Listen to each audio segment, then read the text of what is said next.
Alright, so when we go into trying to find,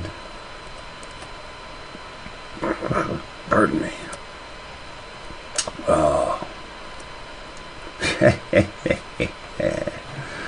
trying to find truth,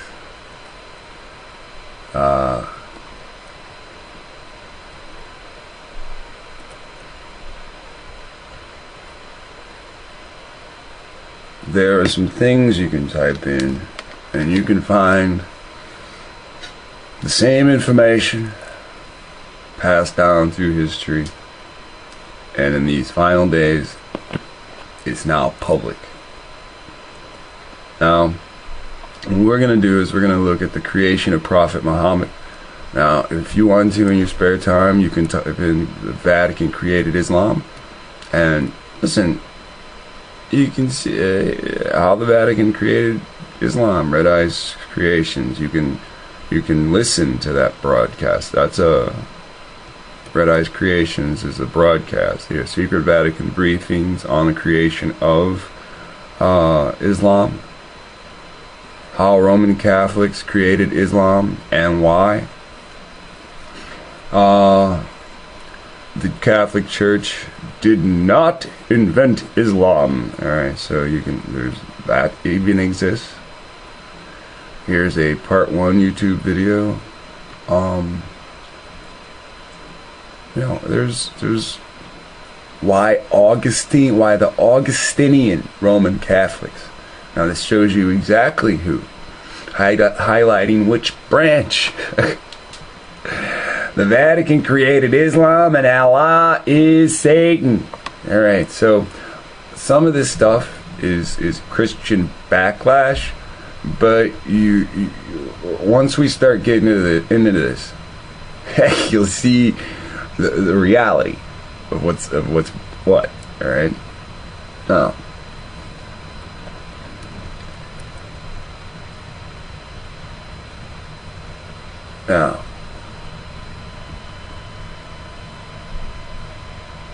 blow this up a little bit.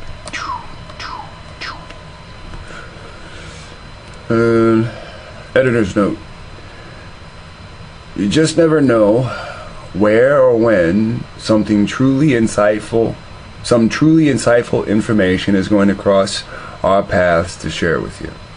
This is called How the Vatican Created Islam, an astonishing story from an ex-Jesuit priest, Alberto Rivera, which was told to him by Cardinal Bie, while he was at the Vatican.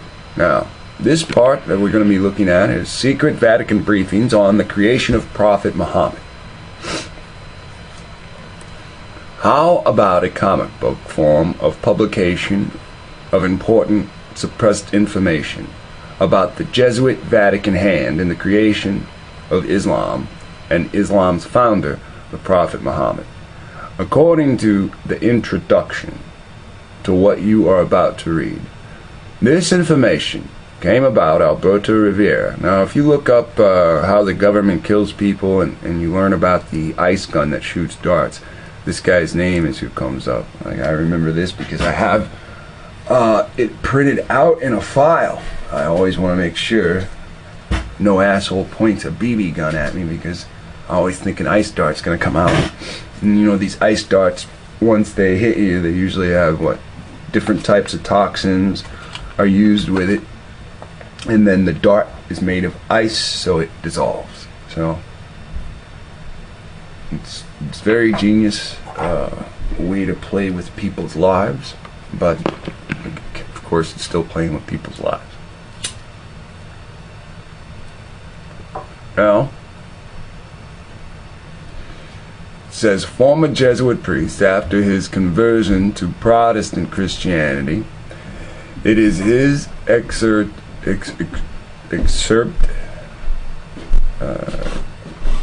from the prophet published in the Chick Publications, P.O. Box 662, Chino, California. Blah, blah, blah, blah, blah, blah.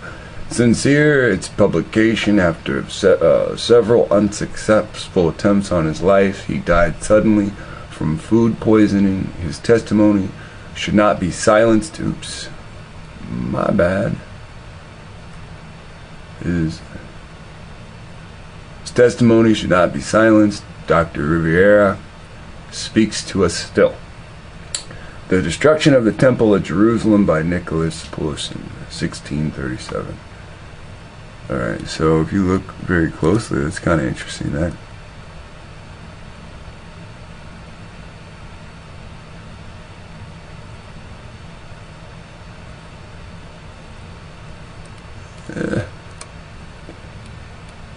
So, isn't it interesting how they give the year 1637?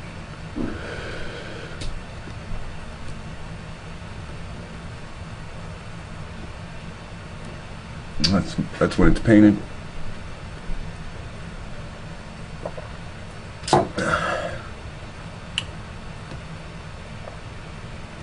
Obviously not that's when the temple fell. That's just funny. More complete information and color illustrations of this and related materials are available for viewing and purchase from choosinglife.net. Because it says, note that the website is case sensitive to the capital I in the word Islam. Alright, so because of provocative nature of the material, I asked Eric Martin to contact Spectrum, friend of the Blockbuster Research, the Vatican assassins. Now that's where I got my information from about Rivera prior, but it didn't lead me to this. For his opinion, a viewer sent me this. Alright, so this is what Eric wrote back via email. This is from Chick Comic Albert. Let's scroll down. I'm just going to get into this.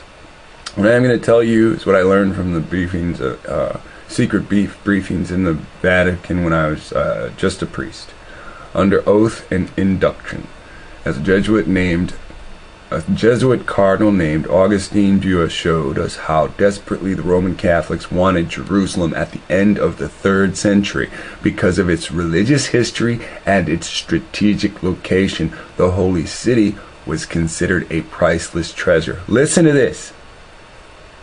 They wanted Jerusalem separate from that because of its religious history, what the holy city, and its strategic location. Jerusalem is considered priceless treasure. A scheme had to be developed. To make Jerusalem a Roman Catholic city, a great untapped source of manpower, slaves that could do this job was the children of Ishmael. Oh,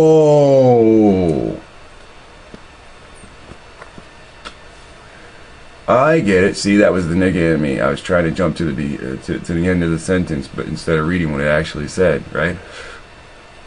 The untapped source of slavery that they would use is Ishmael's children, right?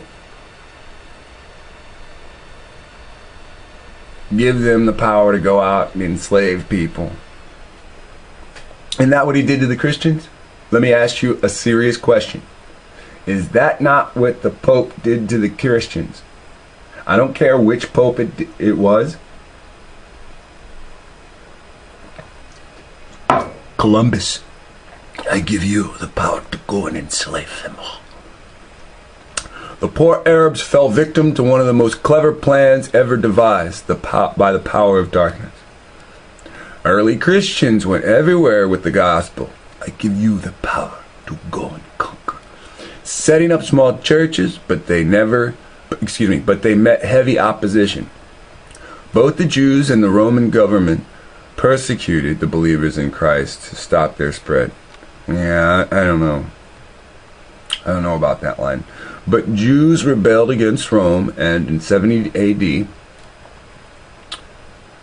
Roman armies under General Titus, that's the same Titus in the New Testament, smashed Jerusalem and destroyed the great Jewish temple, which was the heart of Jewish worship, in fulfillment of Christ's prophecy in Matthew 24.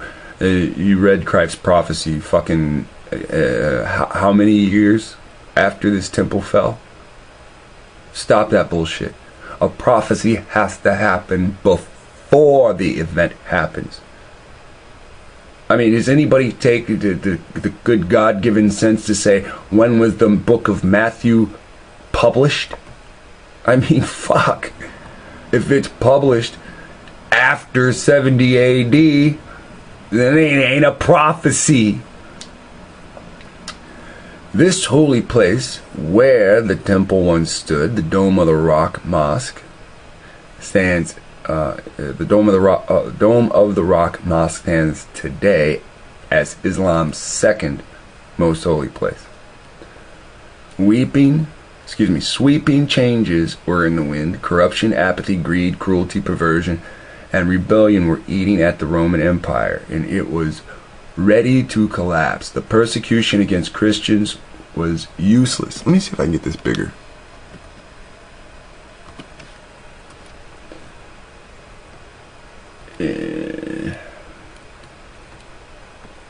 Yeah, that's better. Was useless as they continued to lay down their lives for the gospel of Christ. Right? Now, where in the Old Testament does it say anything about this Christ? What it does say in the New Testament is that because of this thing, these guys could conquer the sea. All right, that's what it does say. The only way Satan could stop this thrust, all right, was to create a counterfeit Christian religion to destroy the work of God. Okay, so you can see this is written from a Christian point of view, right? But let's just keep going. The solution in Rome, right? Rome, who created Christianity, right? Right? So, see, now take a world perspective. Take a worldly perspective, as if you're not Christian and you're not Muslim, right? Or take a perspective as if you're against the Pope. The Pope is Roman Catholic. The Roman Catholic Pope created this forgiveness. But I'm gonna set up a market on your fucking soil. Right? I'm gonna slaughter you. I'm gonna rape, murder, pillage the fucking world. It didn't only happen here.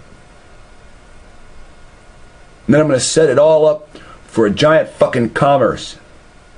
I'm gonna UCC code everything, even babies.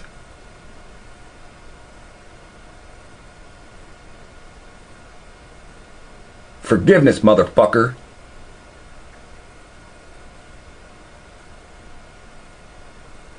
And so what? The Pope saw that there was this great emergence of people fucking hating this shit. So the solution for the church was to make a religion that they could control. Now listen, their religion had come from ancient Babylon, right? And all it needed was a facelift. And that would happen with Christianity. It's syncretism. Has anybody taken the time to type in syncretism? Syncretism says combining of different religions. Catholic, as drunk ass Greg always points out, means universal. All religions. Christians fall under all religions. Muslims fall under all religions. Did somebody fucking forget this yesterday? Well, I'm gonna remind you today. Just says it needed a facelift. This didn't happen overnight. It began with the writings of the early church fathers. It was through their writings that a new religion would take place, just like Christianity. Just like Judaism, the watered down version of the Israelites' laws and history. The statue of Jupiter in Rome was eventually called St. Peter, right, for Christians. And the statue of Venus was changed to the Virgin Mary, right, for Christians, because they're fucking pagans. They had different groups of pagans conned into staying in one fucking religion. I'm Protestant. Well, I'm Baptist. Where the fuck does baptism come from? Babylon. Who tells you that? Oh, them that say they are Jews in the Jewish encyclopedia under baptism. Yeah, that's funny. Go down 9 paragraphs and it says it. Baptism is not from Levitical law. Fucking people are drunk. Drunk. Armies are formed through religion. And the statue of Venus changed to Virgin Mary. That's what he told you. No idols. Somebody said, how could Jesus be the image of God if there's not supposed to be any idols? No, not to worship wood or stone. God made each of us the image of Him. Each of us. Not just one.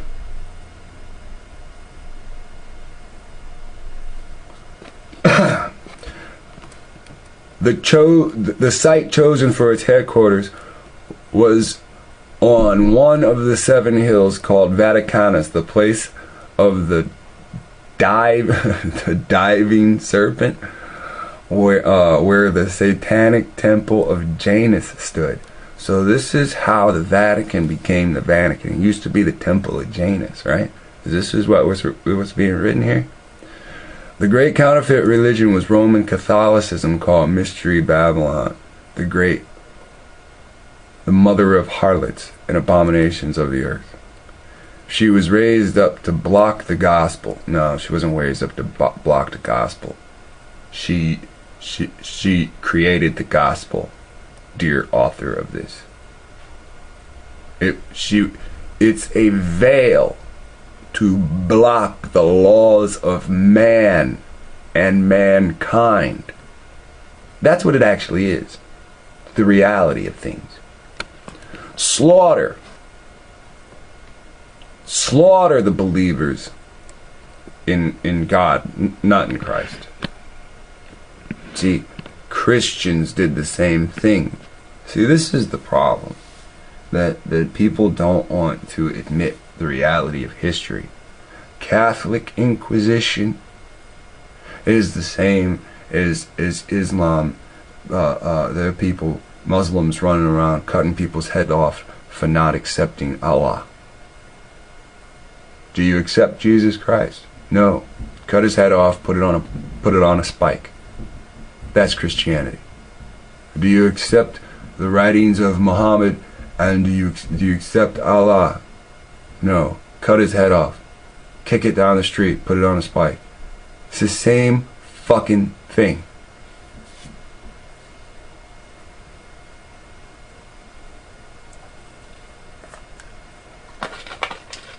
Now, 3 major religions have one thing in common. Each has a holy place where they look for guidance. Roman Catholics look to the Vatican as the holy city. The Jews look to the Wailing Wall of Jerusalem, and the Muslims look to Mecca as their holy city. Now look at this. I want you to see this, because somebody sent me this and they thought, I don't know, I covered this in the last video. This shit stood out. Alright, now, oopsie, let's go back. Now, as this shit says, it's the motherfucking Hula Valley, and it's in the northern region of Israel, right? It's in the Levant, right? It's in their Levant, the Latin Levant. And why do I say that? Because right here, it says a large number were killed, made prisoner. The Latin Kingdom of Jerusalem. See, this is what you guys are fucking arguing for, and you don't even fucking know it. The real Jerusalem was destroyed over here. And you guys are arguing over the Latin Kingdom of Jerusalem. Right? So, when you go back over here, see, listen, they're like, we discovered the New World in the 1600s, right? And what does this say? 3 major religions of the old world. See, that's the part of the old world. 3 major religions have one thing in common. Each has a holy place. So all those people of the old world have a ritual of going to a holy place. The Catholics up in the north go what? To the Vatican. The ones in Levant go to their Latin Jerusalem. And the Muslims, the one in what? In the Middle East, go to Mecca. That's just Rome's empire. Tell me it's not Roman, and I'll fucking show you that video that brings up historically that Rome went to Constantinople. Where the fuck do you think Constantinople is? Where do you think Constantinople is? That's just in Turkey. That city's still there today.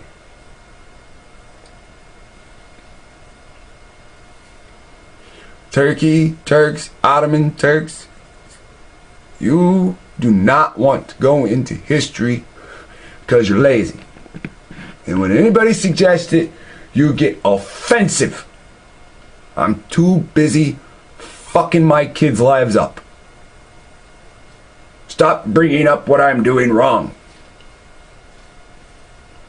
If I lived down the street from half of you, you'd try to burn my fucking house down when I slept. And this is why none of you live near me.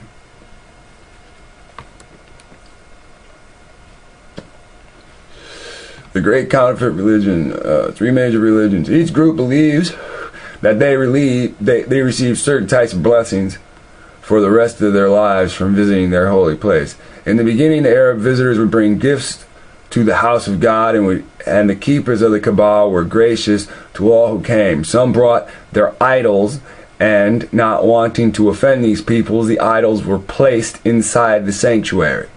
It is said that the Jews looked upon the Kaaba as an outlying tabernacle of the Lord with veneration until it became polluted with idols. Is not the Kaaba a fucking idol itself? It's a black cube? No. No, the black cube is a storehouse placed in the center. The Kaaba is a stone that looks like a vagina. It's a rock that fell to earth. It's an asteroid, a meteor, whatever you call it. Whatever you want to call it. It's in the shape of a vagina. And somebody was smart enough to destroy it. They cracked it.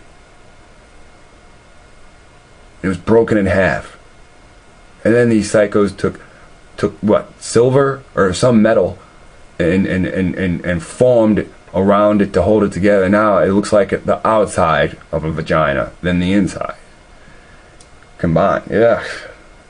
Fucking you guys run around and kiss that shit. Putting your lips on it. 5 other people just put your lips on it and you could see them do it. And you go, oh, I'm gonna kiss that too. Freaky little people, man. In a tribal contention over a well, Zamzam, as they say, the treasure of the Kaaba and its offerings that pilgrims had given were dumped down the well, and it was filled with sand and disappeared. Many years later, this dude was given visions telling him where to find the well and its treasures. He became the hero of Mecca because he went and dug up the idols. He was destined to become the grandfather of Muhammad.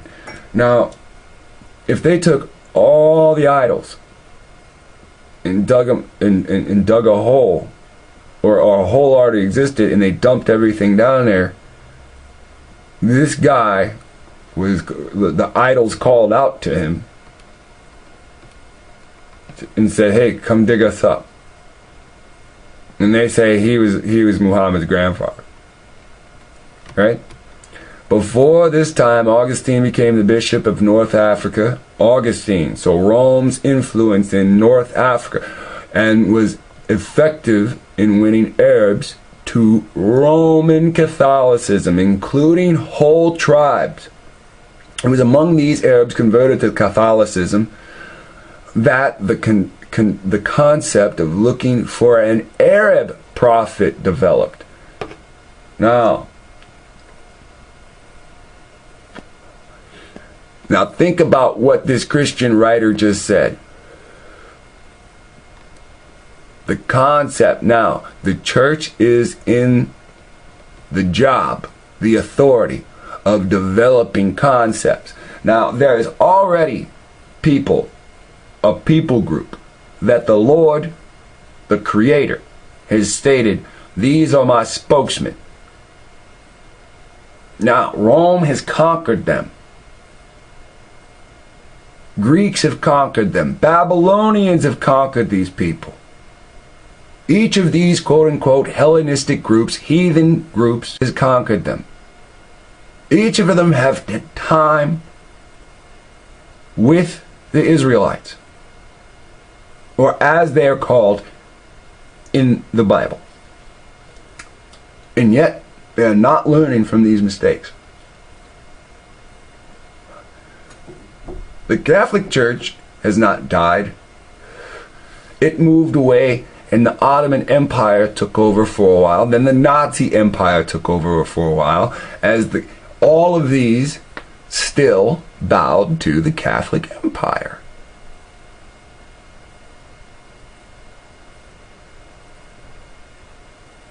The empire develops these prophets because they have to control people of tribal minds, including whole tribes.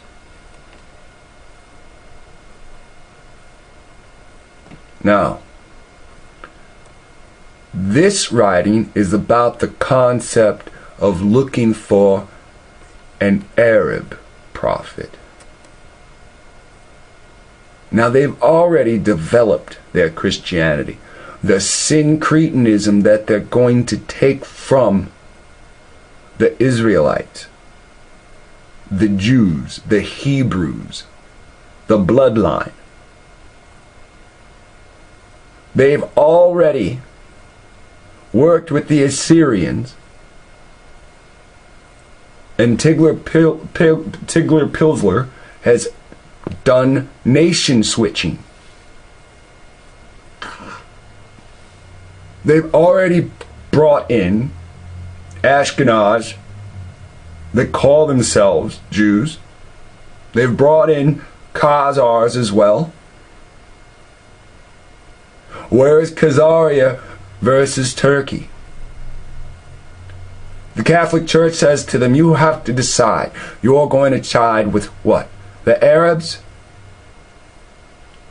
Are you going to decide? Are you going to side with the Catholics? The Christian army is coming through. Inquisition. The Muslim army is coming through.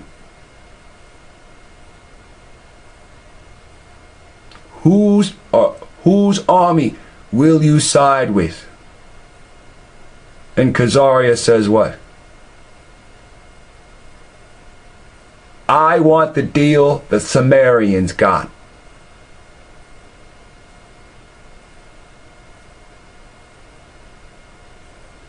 I want the same deal the Sumerians got. The Sumerians as a group aren't big enough, aren't large enough to be the tribe of Judah and Benjamin.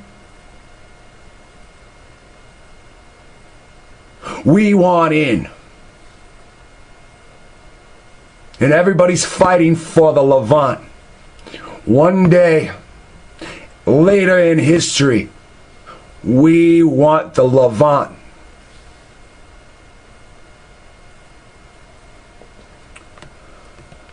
Muhammad's father dies from illness, and his sons, born to great Arab families in places like Mecca, were sent into the desert to be suckled and weaned, and spent some of their childhood with Bedouin tribes for training and to avoid plagues in the cities.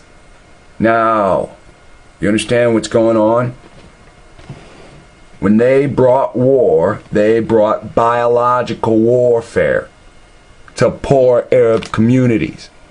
Now there are still people that have welfare, and what do you do to the people with wealth? Because they're controlling the land, they're controlling numerous territories. Their territories haven't been divided down yet. You attack them biologically. And you go and you take the onions from the Black Plague and you throw them in their fucking towns.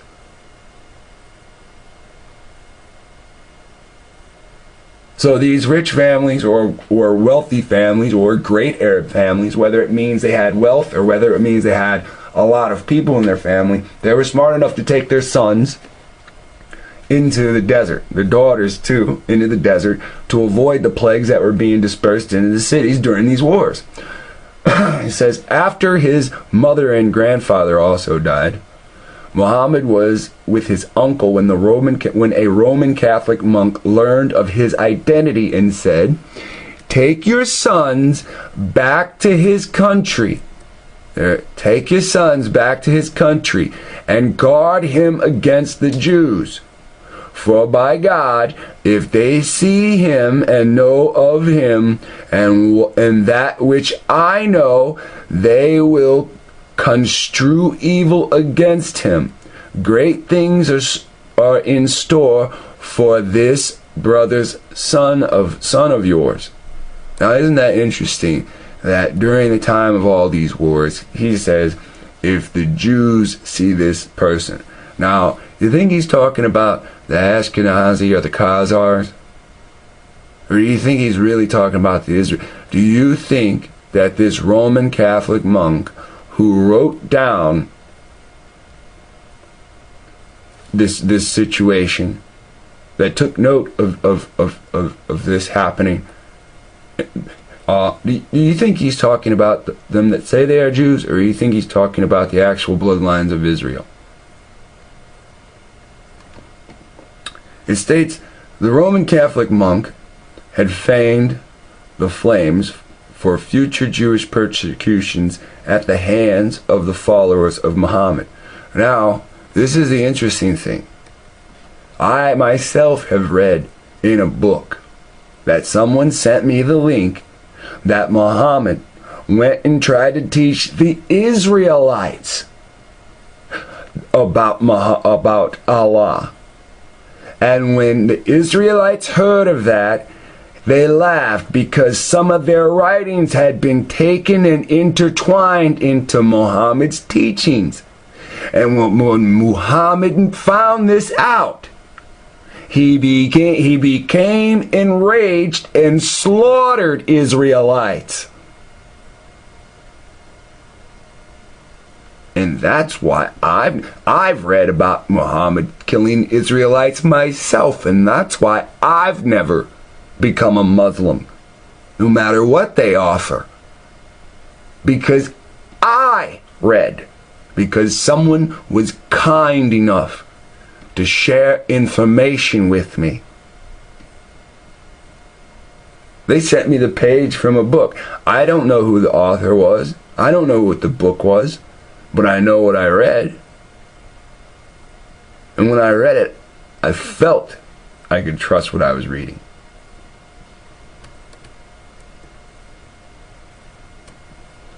I'm going to stop for a second and get something to drink.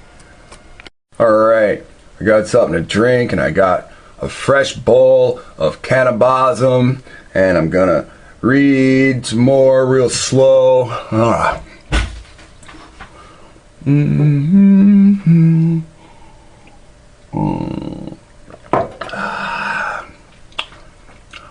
Alright.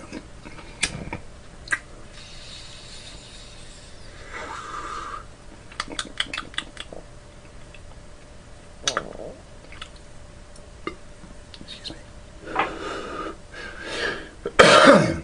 The Vatican desperately wanted Jerusalem because of its religious significance, but was blocked by Jews. Another problem was that Christians in North Africa who preached the gospel, Roman Catholicism was growing in power. But damn, that went down too fast. But would not tolerate opposition. Somehow the Vatican had to create a weapon to eliminate both Jews and true Christian believers. Yeah, okay. Had to create a weapon to eliminate both Jews and Christians who refused to accept Roman Catholicism.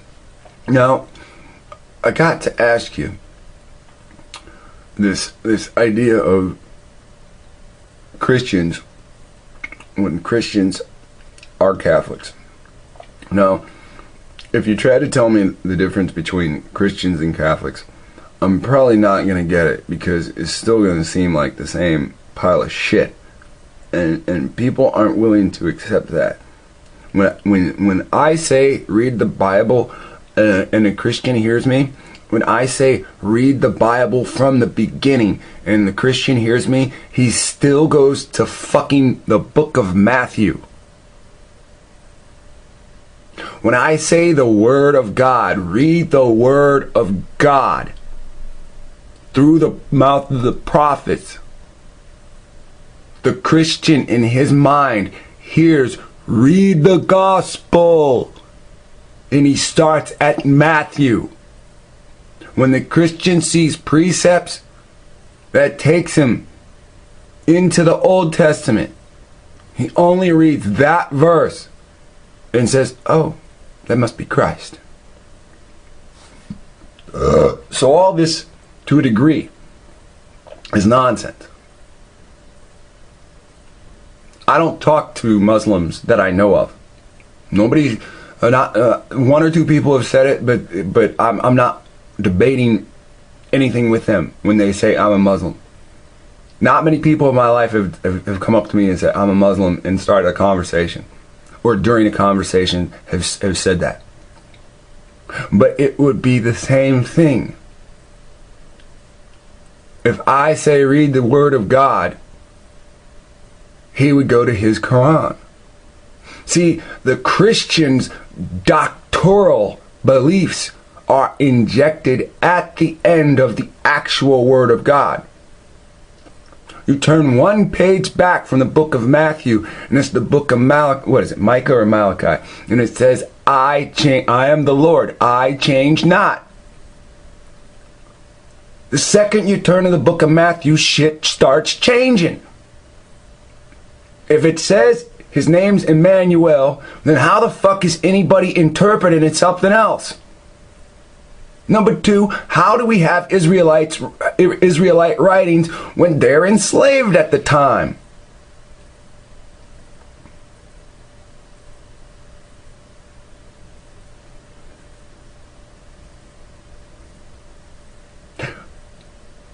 We have in the Old Testament an account of Daniel.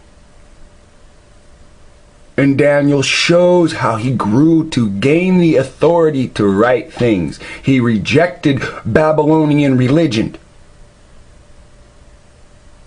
And God protected him all the way through it, even during an overthrow.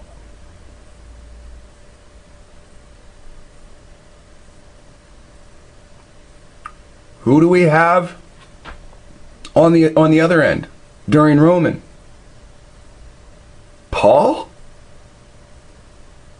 And who does Paul preach? Not God, like Daniel does. Paul constantly goes contrary, opposite, opposition.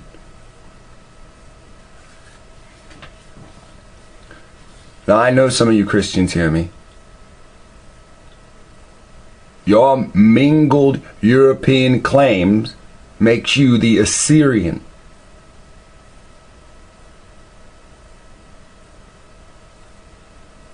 One-third of you will be next to the Egyptian.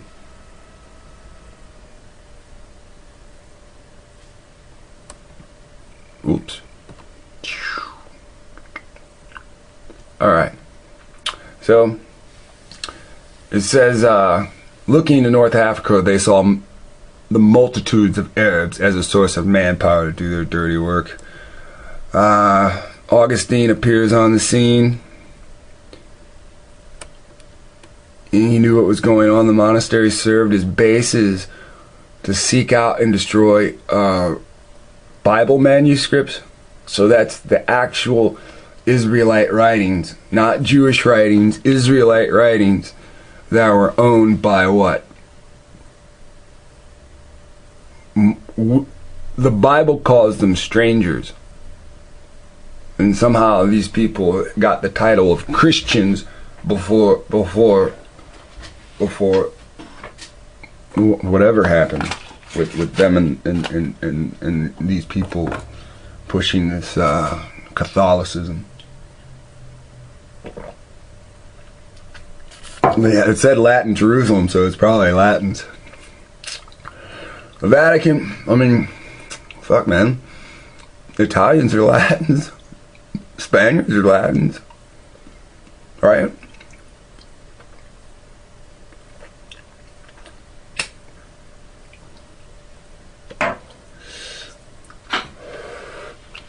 Makes me wonder if Rome is Latin. Romans are Latin.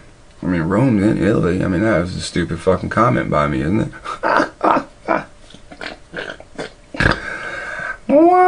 Yeah, okay. Alright, so, Vatican wanted to create a messiah for Arabs, someone who they could raise up as a great leader, a man with charisma who they could train, and eventually unite all the non-Catholic Arabs behind him. So, any Arabs that didn't want to be Catholics, they would push something else down their throat so that they would be led by still a Catholic leader. Alright, so creating a mighty army that would ultimately capture Jerusalem for the Pope. See, this was the whole goal, right? Capturing Jerusalem. Until what? Until 1452. Take down the Saracens, or the Saracens, and the what? The people of the Americas. We'll just call them pagans, like they wrote about us. We wrote they were Hellenistic, right? Read the book of Maccabees, where it talks about the wars with the Greeks. And how the Greeks betrayed the Romans, and the Romans went and kicked the Greeks' ass. Took their slaves.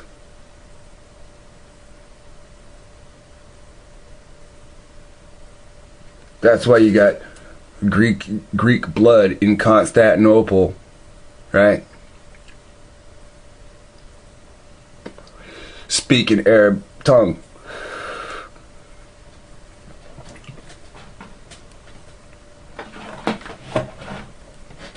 That's what that video Ed brought forth was saying. What it's like to be a Turk, an Iranian in the Americas. 1985, right? Come on. Just because it came up once, it doesn't mean we can't bring it up again. A wealthy Arabian, this is in the Vatican briefing, Cardinal Bear told us, a wealthy Arabian lady who was a faithful follower of the Pope played a tremendous part in this drama. She was a widow named Khadijah. And she gave her wealth to the church and retired to a convent, but was given an assignment. She was to find a brilliant young man who could be used by the Vatican to create a new religion and become the Messiah for the children of Ishmael. Now, somebody had recently said something about the children of Ishmael took the Israelite writings, and in Genesis, when Isaac is to be sacrificed, they write in that Ishmael is to be sacrificed. And then the continuing writings are about the Ishmaelites instead of the Israelites. So, that's just what somebody told me. Khadijah had a cousin named Warqua, who was also very faithful in the Catholic Church, in the faithful Roman Catholic, and the Vatican placed him in a critical role as Muhammad's advisor. He had tremendous influence on Muhammad. Teachers were sent to, Teachers were sent to young Muhammad, and he had intense training. So listen, when people sit there and say Muhammad was, I'm having a large glass of my great drink and this shit. Yeah. Don't drink the Kool-Aid. So, teachers, so when you sit there and say, you read about Muhammad, and they're like, oh, Muhammad was an uneducated person, and he went to a cave, and he was choked out by this demon, and it was Gabriel. So after he got choked out, he was able to speak like different languages and read different languages. That's just a load of shit. This dude was sat down and groomed just like Hitler was sat down and groomed. He was groomed to be a world leader at a time before broadcasting. Didn't Hitler sit down and bow to the ring and kiss the ring?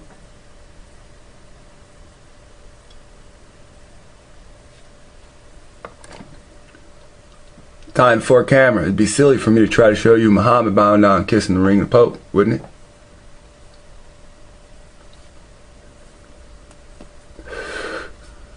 Muhammad studied the works of Augustine, which prepared him for his great calling. The Vatican had Catholic Arabs across North Africa spread the story of a great one who was about to rise up among the people and be chosen one of their God.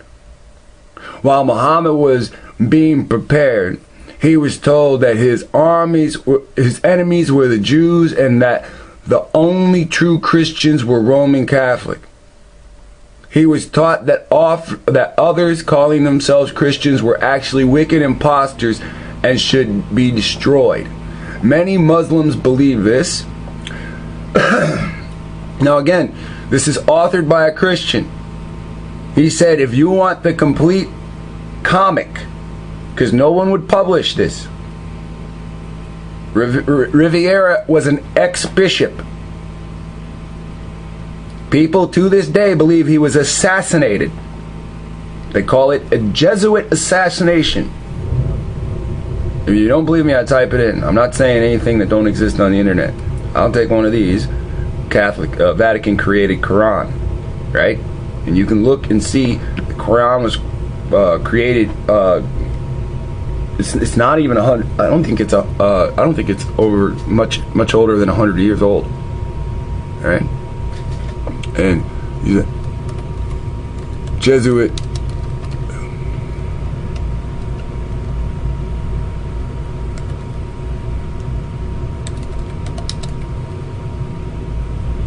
of Abraham Lincoln comes up first, right? Of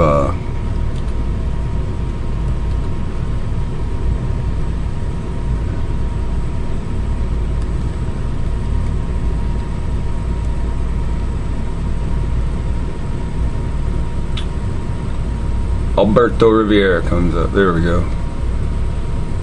A senior. So you can find ex-Jesuit priest Alberto Rivera, and we're reading from Rivera's works, but a Christian has taken excerpts from it, and this is now what we're reading. Now, if like we are right here, if you want the whole excerpt, he tells you at the top, you get the excerpt, you get the whole publication right here for Choosing Life. For more complete information and color illustrations of this and related materials, you find it at www.choosinglife.net, capital I, because it's case sensitive, Islam. Alright? So, again, it has to deal with Dr. Alberto Rivera and his death and his work. Now, Muhammad began receiving divine revelation, and with his wife's Catholic cousin, Waraqwa, helped interpret them. From this came the Quran, and in the 5th year of Muhammad's mission, persecution came against his followers because they refused to worship the idols of the Kaaba. Now, hold on. Type in, when was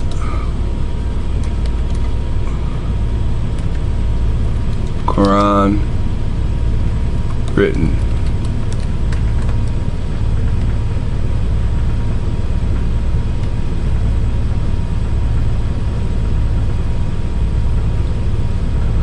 Now, when you say when was the Quran written, the history of the Quran refers to oral revelations.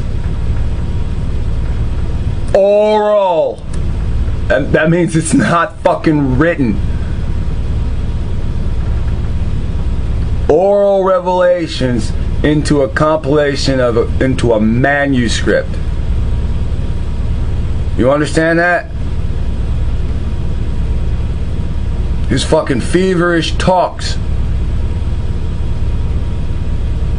and syncretism. See?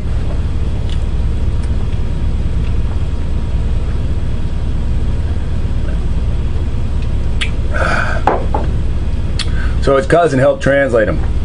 So, in the 5th year, Muhammad's mission, persecution came against his followers because they refused to worship the idols at the Kaaba.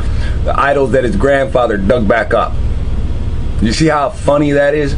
Muhammad instructed some of them to flee to Abyssinia, where Negus, the Roman Catholic king, accepted them because Muhammad's views on the Virgin Mary were so close to Roman Catholic doctrine. Now remember, we just heard that video prior that said that what? That those Greeks that lived in what? Constantinople, that spoke Iranian, were considered Turks because the Pope saw their view of Virgin Mary. Right? They're all linked through their part of syncretism of believing in virgin birth. Are you getting it? Oh man, I hope you understand what's going on.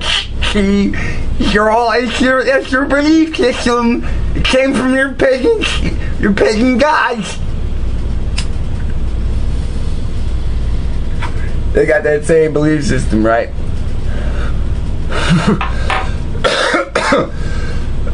Osiris dies. But this woman's still able to get impregnated, right? To have a horse, right? Virgin birth, right? Fucking, this is the whole argument over Zeitgeist. All these different religions linked by virgin birth. Syncretism. Cretans. Fucking shit, dude.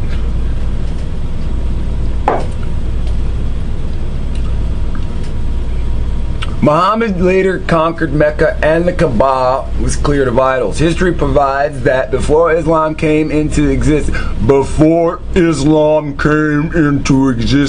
Sabaeans in Arabia worshipped the moon god who was married to the sun god. They gave birth to 3 goddesses who were worshipped throughout all of the Arab world as the daughters of Allah. Listen to that. The moon god, Allah. Right? Who was married to the sun god, Helios. Right? Don't you get it, man? Who's the sun god in Egypt? Ra. Who's the moon god in Egypt? I don't know. I ain't into that shit. Non-pagan here. Don't you get it? The moon god and the sun god gave birth to 3 goddesses, right? 3 daughters who were worshipped as the daughters of Allah. An idol excavated in Hazar in Palestine in 1950 shows Allah sitting on a throne with the crescent moon on his chest. What does the same ancient history say? That Allah's daughter, Alat, one of the 3 on his lap, killed him. If he can be killed, then he ain't the creator. I mean, why the fuck would I even go further?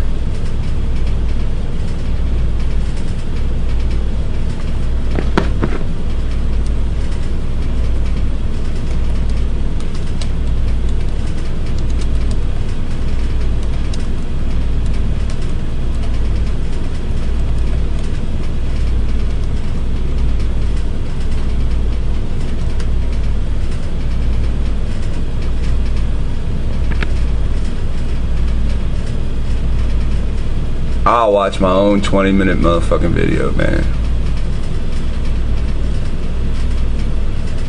That's how tough this shit is. Woo! When was this?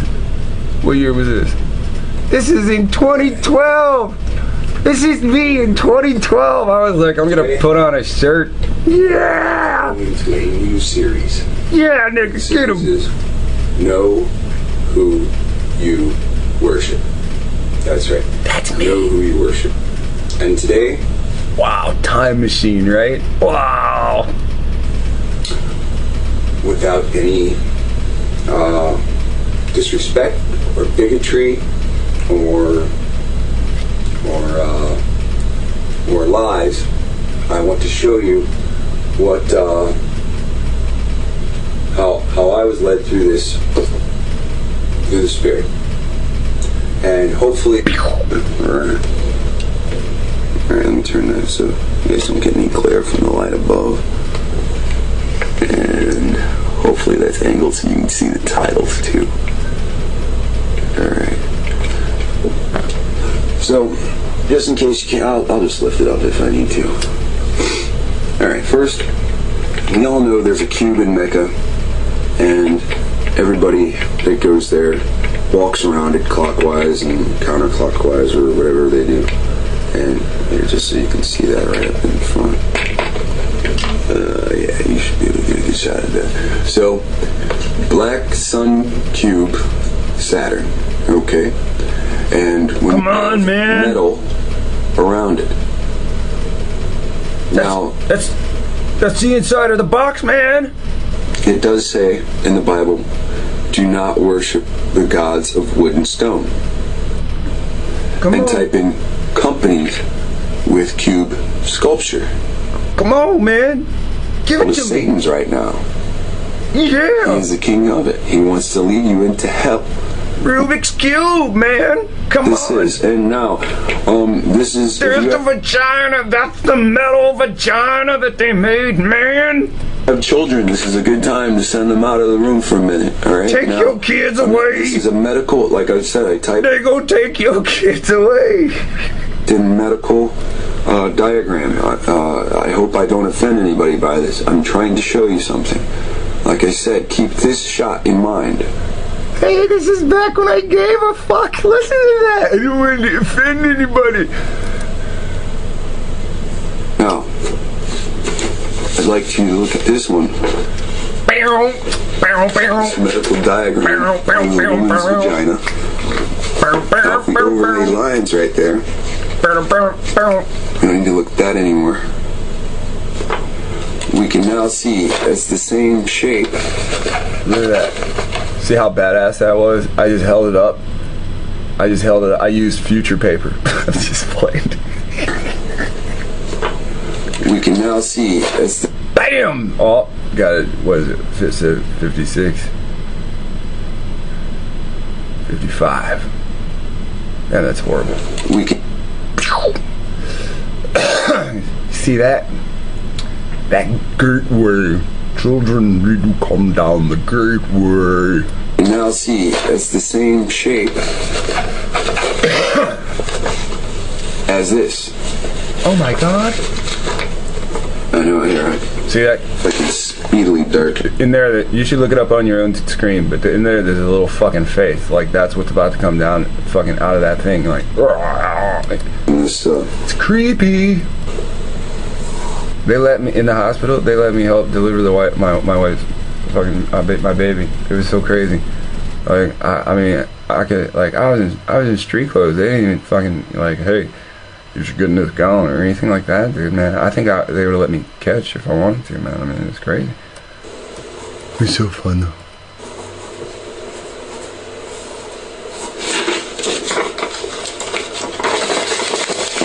Okay. That's pretty hard to see, but you can see what's going on there. It's a vagina. So, what do I get to later? Without the lines there? Okay, so these channels, it says Mecha Kaba Black Stone Demon, right? In it. See, I'm looking right here. There's a fucking eyeball right there. It's like Bert and Ernie are right there. Right there is a pair of eyes and a mouth, and right here is a pair of eyes. It looks like it's a big dragon, right? It looks like there's 2 eyes, 2 nostrils, a mouth, and 2 claws. Like, yeah, right there, right?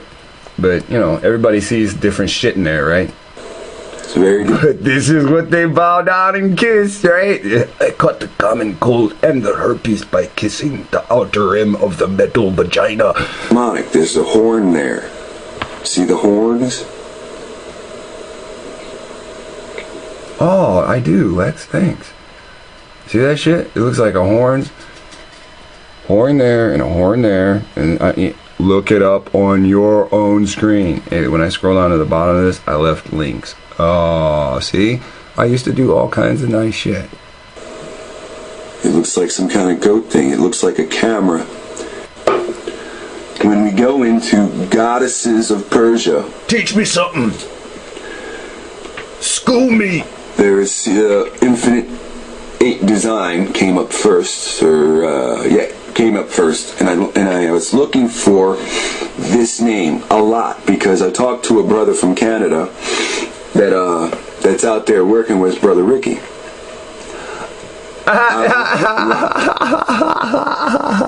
It's so funny. Oh, that's so funny how the world works. Yeah. So now me and Ricky are related. That's funny. All praise high. Alat or Elat, the Persian and Arabian moon goddess, a Chaldean goddess of the underworld. She is considered the mother of the gods of Nabateans of Petra, a female counterpart of Allah. She is honored at the new moon. Okay, so when we go to Alat, excuse me, these pictures keep coming up. These pictures actually have to deal with ceramicists, and we see this all the time, seeing the owls as a keeper, as her watchers, you know. So, and I always pay particular attention to their hairstyles, because, you know, they always show the same kind of hairstyle in all of these. This would be her sister, Al-Uzu, I believe. I'm sorry. There's three sisters. Alat, the pre-Islamic goddess of... there's Al-Uzu. But my focus is on Alat. Al-Lat. Not Allah. Here, right here. Alat can be identified with Asherah, Elat in Canaan. So, so right there, they're really worshiping Asheroth.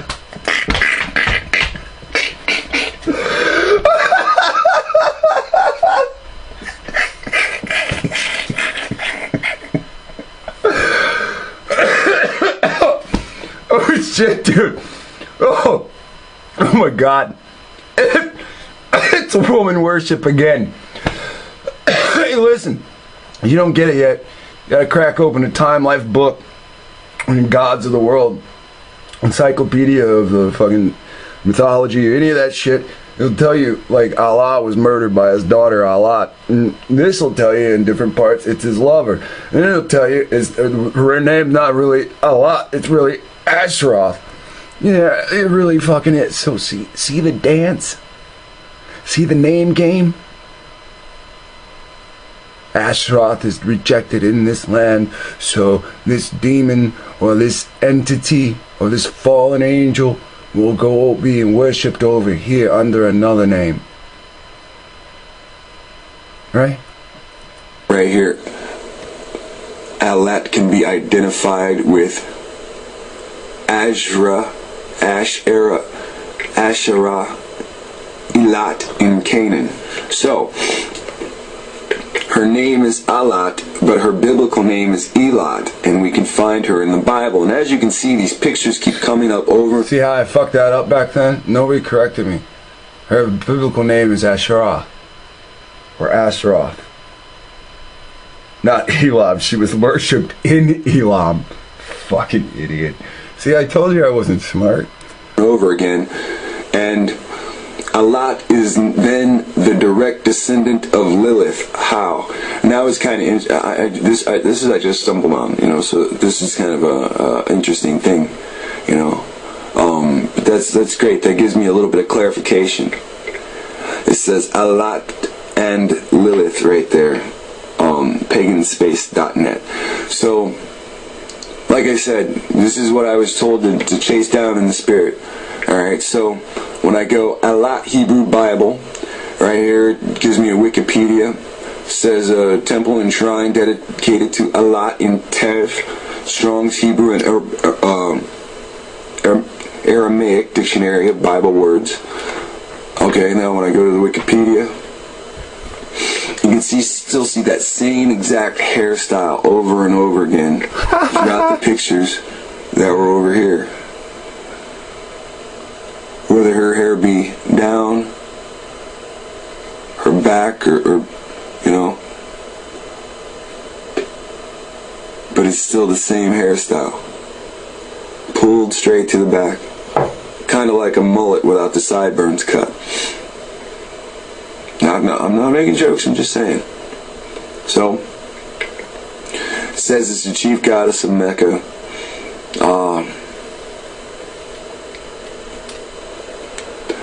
She was a pre-Islamic Arabian goddess who was one of 3 chief goddesses of Mecca.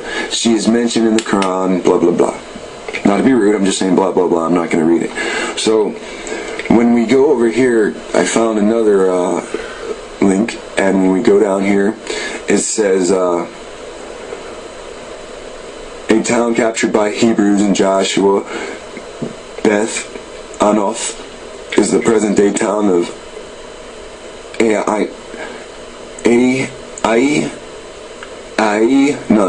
Ainun, 3 kilometers south of Helio. The word Anoth is a feminine form of Anat, the goddess. So Anat is one of those groups.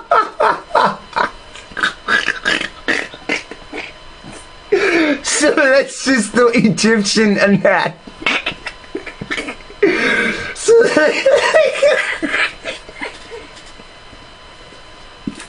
So you guys are all worshiping the same chick. You don't even know it. You don't even know it. And you don't even know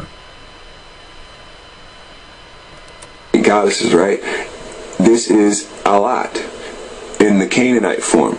So, here's the first time that you see that Alat is actually a Greek goddess in the Canaanite form.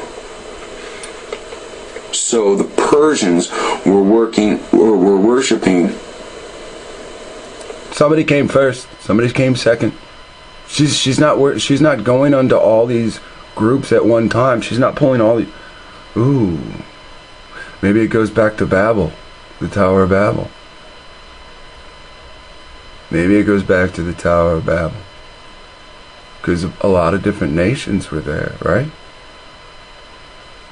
And during diaspora, different languages, maybe they all remembered her, huh?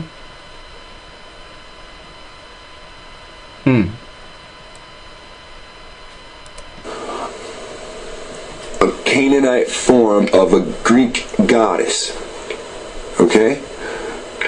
Nope. Canaanites came first, then Greeks.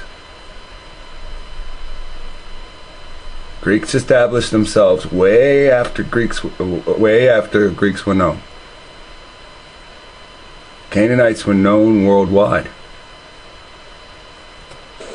So, though we conclude that Allah is not in the Bible in any form, Alat, his consort, turns up in several ways. So what the Bible is saying is there is no Allah.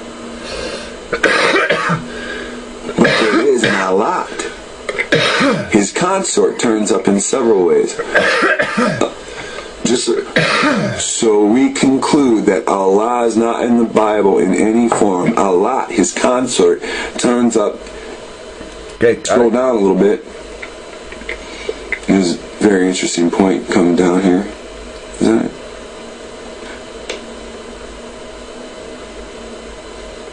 Oh, that's interesting. Click here, load the graphic of Lilith, the early model of Allah. We'll get that in a second. Oh, here we go.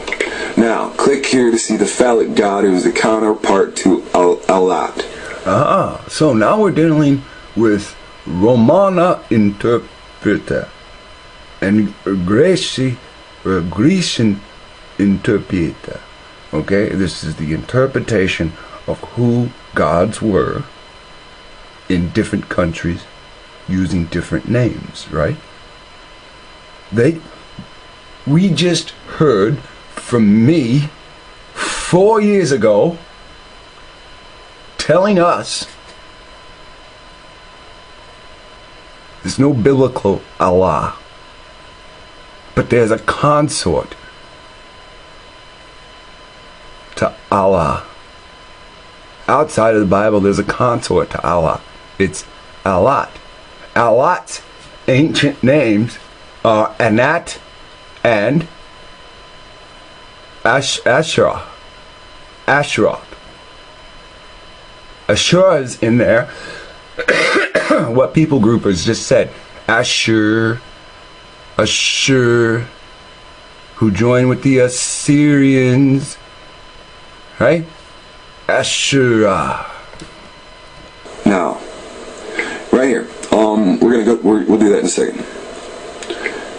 So now, who's the male biblical consort to Asherah or Asheroth in the Bible? Since we can't find biblical Allah, let's find biblical consort to Asheroth. And then that should be who actually is Allah. The statue and figurines of Allah were always naked with huge breasts and a very distinct vulva area. Okay? Back to the vagina area. And some were simply a square stone with two great breasts at the top of a monstrous vulva beneath.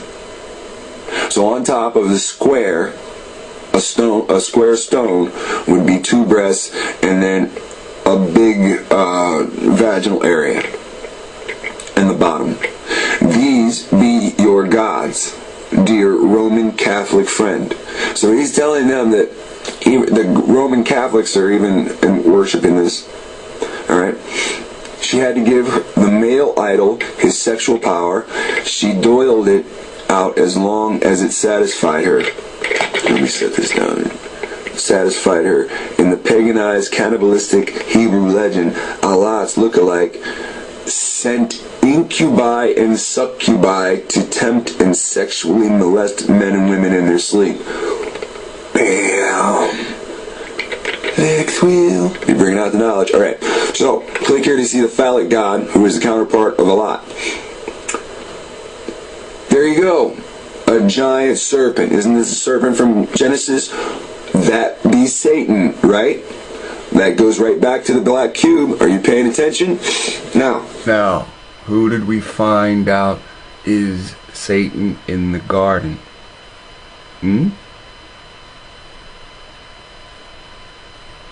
What does the book, the Apocalypse of Abraham say?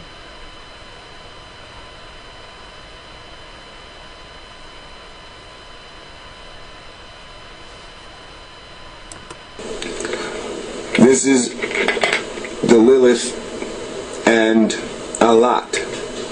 So, this is 2 times somebody has said Lilith is Alat. Now, when I type in, let's go to Circe. Because Lilith is the moon goddess. Alat, where is that at right there? Alat is the Chaldean goddess of the other underworld, a Persian and Arabian moon goddess. Okay? So let's go to Circe, the moon goddess. And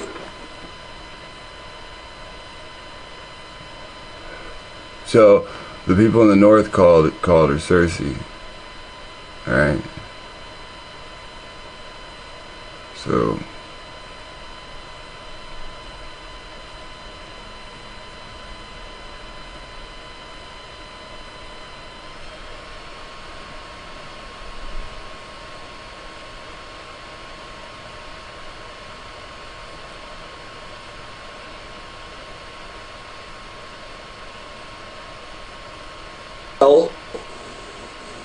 Haya to me and you can be seen clearly in the following translation and studied by John Gray in a book called Near Eastern Mythology. God has taken his place in the assembly of gods. Wait. Here, give me a second. I went to the intro of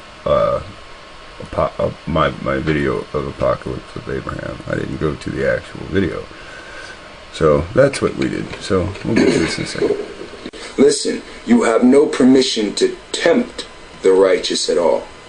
Leave this man. You cannot deceive him, because he is the enemy of you and of those who follow you and those who love what you love. So again, we don't have Satan, we don't have Lucifer, we have Azazel, and this actually matches what? Enoch. And it actually matches the Bible, as we look in when we talk about things like the Day of Atonement. So here in Apocalypse of Abraham, somewhere in the 107, 108 minute, we finally get to the point where Abraham is face to face with Azazel. And, you know, we already find out that Azazel's in the Garden of Eden and he feeds Eve grapes, and then I make a big deal about, you know, we've been told all the time when it's actually grapes, you know, and so we finally find out who is the consort of Alat. It's Azazel. So it's Azazel and Asheroth for their Hebrew names, or Ashura. So it's not that hard. Here, I'm gonna wrap up. Like, actually, no. I'm gonna. Sorry about that. I didn't really turn the camera just for you to watch me burp. I'm sorry. It's a pretty long presentation. Oh, shit.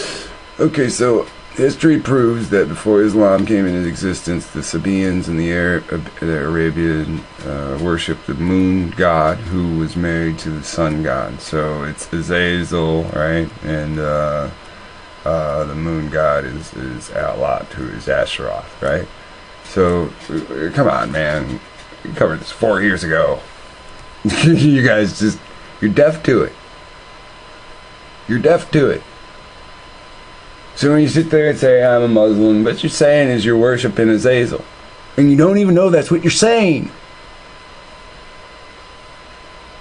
They've given birth to three goddesses who were worshipped through the Arab world as the daughters of Allah. The idol excavation at Hazar in Palestine, 1950, shows Allah sitting on a throne with a crescent moon on his head. Crescent moon on his chest. Muhammad claimed he had a vision from Allah, and this is what he was told. So he had a vision from the sun god or the moon god. He had a vision from the male that he called, what he was taught to call Allah, and it's really Azazel. Take the A and turn the Z's sideways. Turn the L's sideways. Azazel. Take the A, keep it. Take the two L's, turn them sideways. Put a line between connecting the two separate ends of the L. Azazel.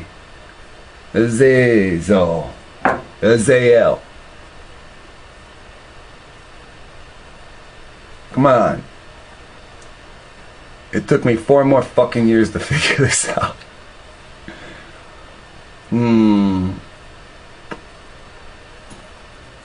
So you see what's going on? Thou shalt not kill. Right? And these guys run around with swords saying, I'll lob your head. Worship Azazel, or I'll lob your head.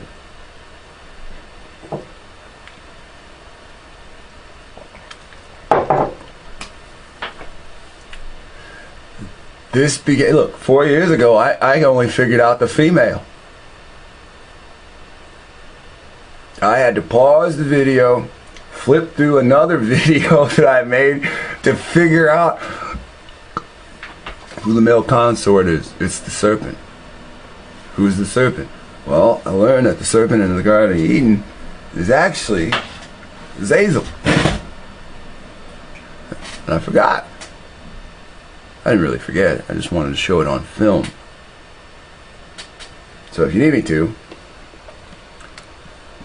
you are the messenger of Allah, right? Right? Now, go back to this again. The righteous angel. Leave the mountain. Leave the sacrifice. Azazel trying to trick him into it. Abraham. See? If you stand around there, they'll burn you up. A consuming fire. So, he's trying to win him with logic. Listen See to this. that? I'll go back a little bit. I want to go back. And beginning his fall. Like, meaning, it sounds far-fetched.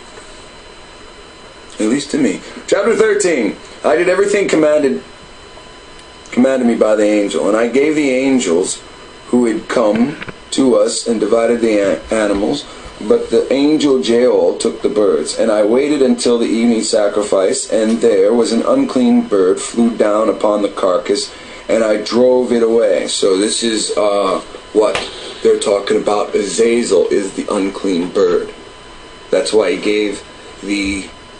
Oh, this is why Jael took the birds instead of the two angels that were with him. So this would be about around the time that Azazel was beginning his fall.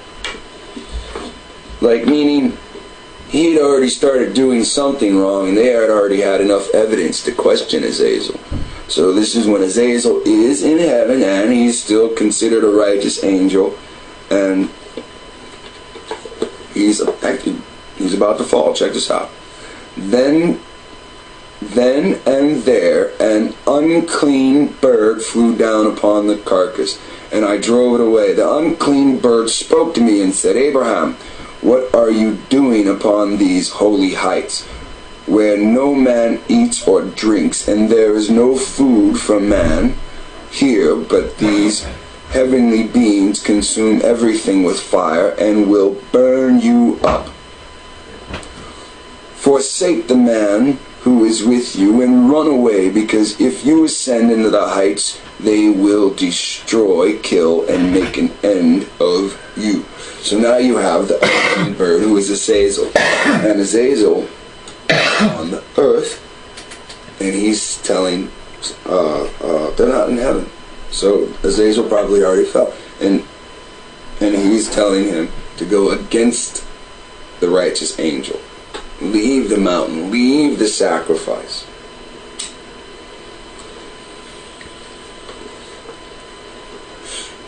See? If you stand around there, they'll burn you up. A consuming fire. So he's trying to win him with logic. You see that? So in chapter 13, verse 5, then when I saw the bird speaking, I said to the angel, what is this, my Lord? And he said, this is ungodliness. This is Azazel. And he said to it, the bird, disgrace upon you, Azazel, for Abraham's portion is in heaven, but yours is upon the earth. See? They have domination on the earth, but they do not have domination over men. Men have to submit their will. Women are still considered men. If they put you into fear by talking in your ear, they'll push you towards a contract. That contract puts your domination, which was above them prior, over you.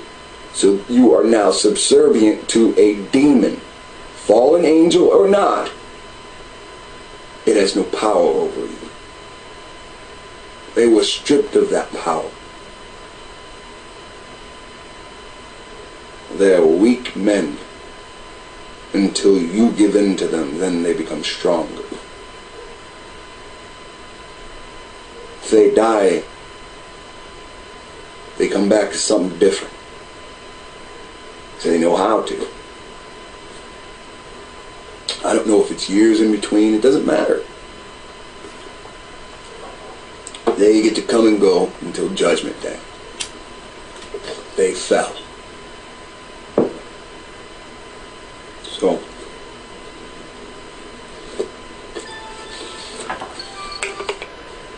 So we're... Alright, so I'm going to stop that one there, and then just go back to this Secret Vatican. This began his career as a prophet, and he received many messages. By the time Muhammad died, the religion of Islam was exploding. The nomadic Arab tribes were joining forces in the name of Allah and his prophet Muhammad. Some of Muhammad's writings were placed in the Quran, others were never published. They are now in the hands of high-ranking holy men, the ayatollahs in the Islamic faith. When Cardinal Buell shared this, however you say his name, shared this information with with us in the Vatican, he said, "These writings are guarded because they contain information that links the Vatican to the creation of Islam. Both sides have so much evidence on each other that, if exposed, it could create a scandal that it would be a disaster for both religions. In their holy book, the Quran, Christ is regarded only as a prophet. If the Pope was his representative on earth, then he must also be a prophet of God. Because the followers of Muhammad, this caused the followers of Muhammad to fear and respect the Pope as another holy man. The Pope moved quickly and issued bulls, right? Dum diversus, bull papacy. He issued bulls granting the Arab generals permission to invade and conquer the nations of North Africa. I wish they gave the year so we could see for ourselves through history, and then we could backtrack this without this internet site. That's the important thing, figuring out which bull, because it's gonna be like, early, 900s, 600, 500, something like that, 200. The Pope moved quickly, issuing bulls granting the Arab generals permission to invade and conquer the nations of North Africa. The Vatican helped to finance the building of these massive Islamic armies in exchange for three favors: eliminate the Jews and Christians, the later were regarded as believers, which they called infidels; protect the Augustine monks and Roman Catholics; and conquer Jerusalem for the Vatican. As time went by, the power of Islam became tremendous. Jews and Christians were slaughtered, and Jerusalem fell into their hands. Roman Catholics were never attacked, nor their shrines during this time. But when the Pope asked for Jerusalem, he was surprised at their denial. The Arab generals had such military success that they could not be intimidated by the Pope. Nothing could stand in the way of their own plan. Under Waqwa's direction, Muhammad wrote that Abraham offered Ishmael. Oh, see, here it is right here. Under his cousin's direction, Muhammad wrote that Abraham offered Ishmael as a sacrifice. So this isn't even what's written, This is our writings, or Hebrew writings, period, of the line of Jacob being rewritten. Not to mention Isaac. I mean, come on. The Bible says that Isaac was sacrificed, but Muhammad removed Isaac's name and inserted Ishmael's name. As a result of this and Muhammad's vision, the faithful Muslims built a mosque, the Dome of the Rock, in Ishmael's honor on the site of the Jewish temple that was destroyed at 70 AD. This made Jerusalem the second most holy place in the Islamic faith. How could they give such a sacred shrine to the Pope without causing a revolt? The Pope realized that what he had created was out of control when he had heard they were calling His Holiness an infidel. The Muslim generals were determined to conquer the world for Allah, who turns out, sun god, moon god, sun god is Azazel. Moon god is what? Asheroth. Ashura. And now they turn to Europe. Islamic ambassadors approached the Pope and asked for papal bulls to give them permission to invade European countries. The Vatican was outraged. War was inevitable. Temporal power and control of the world was considered the basic right of the Pope. He wouldn't think of sharing it with those whom he considered heathens.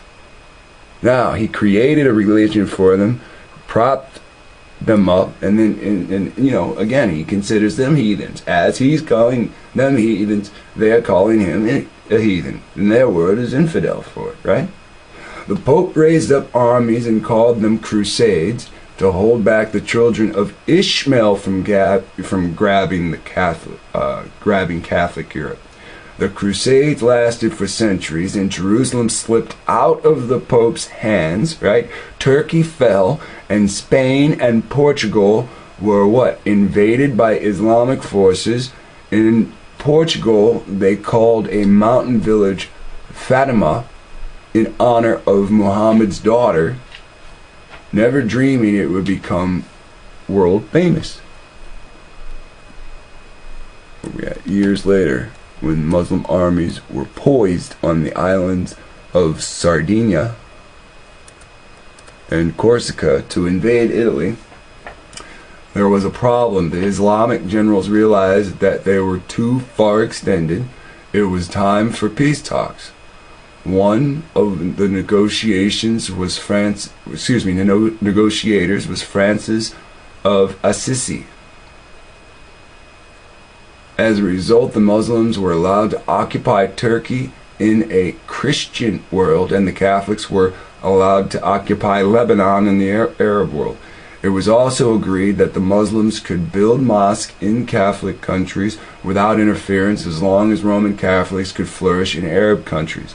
Cardinal Buell told us in the Vatican briefings that both the Muslims and the Roman Catholics agreed to block and destroy efforts of their common enemy, Bible-believing missionaries.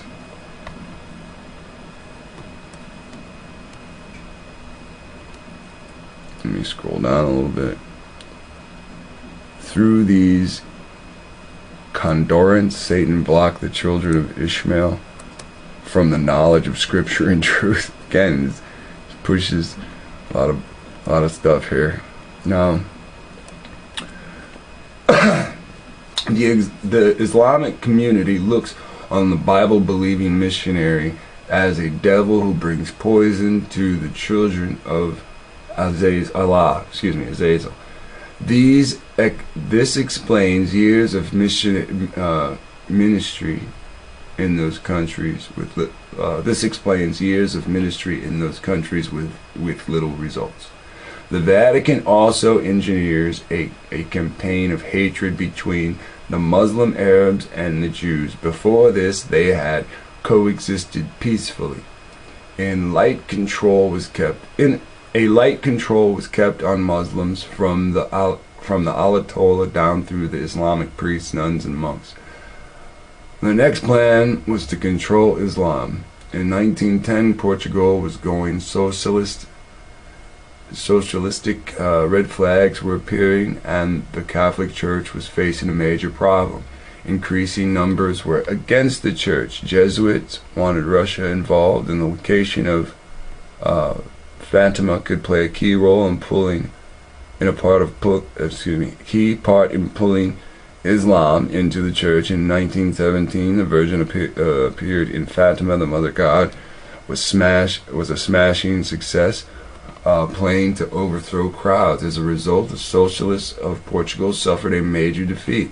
Roman Catholics worldwide began praying for the conversion of Russia, and the Jesuits invented the Novus de Fatima, which they could perform throughout North Africa, spreading good public relations to the Muslim world.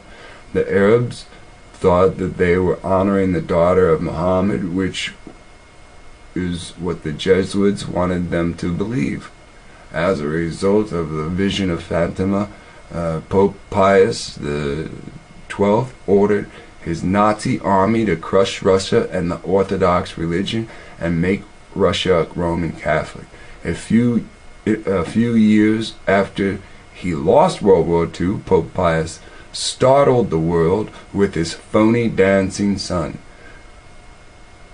vision to keep Fatima in the news. It was a great religious showbiz, and the world swallowed it. Not surprisingly, Pope Pius was the only one to see this vision.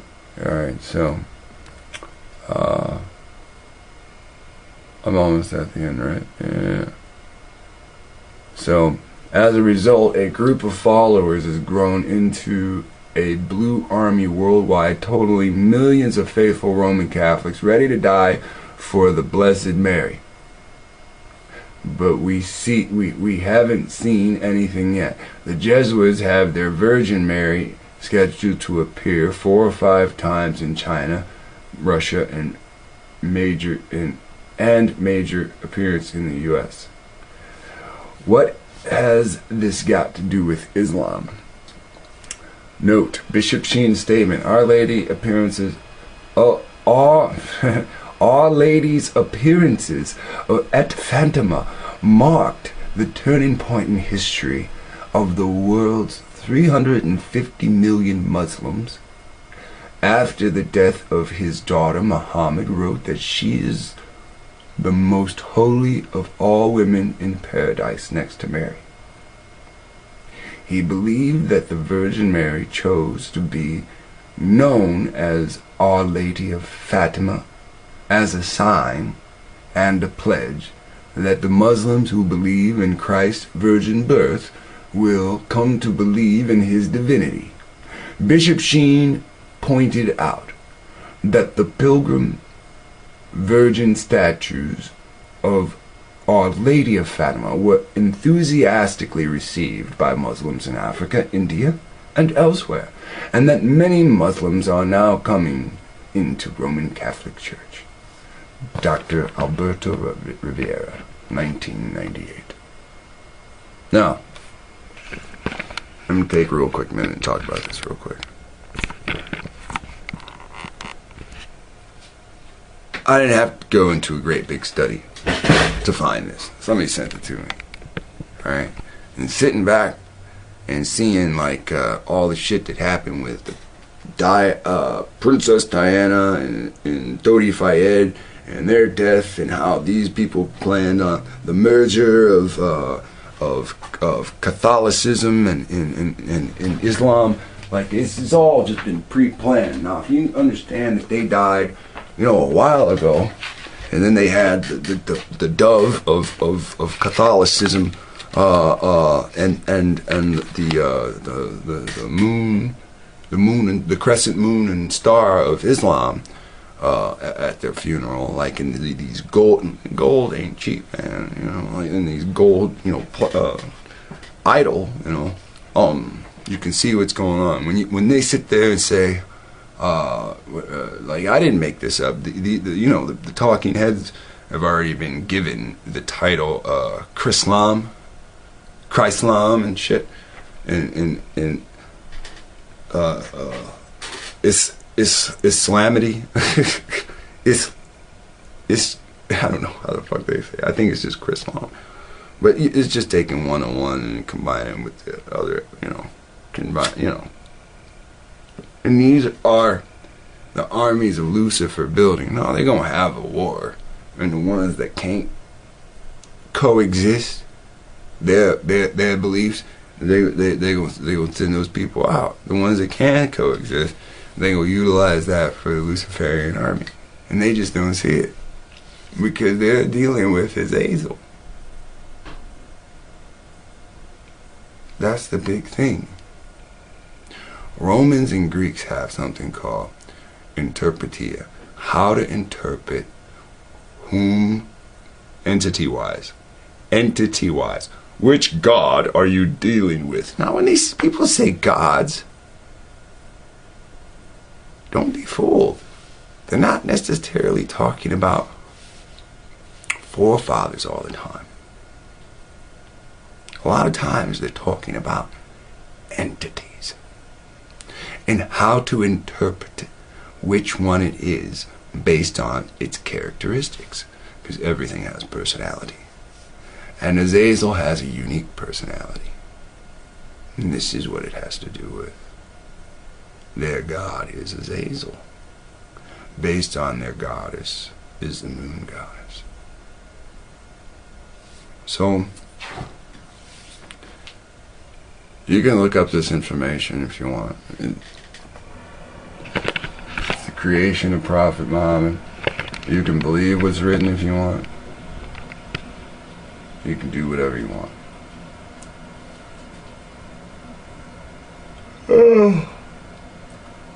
I think that's enough for me.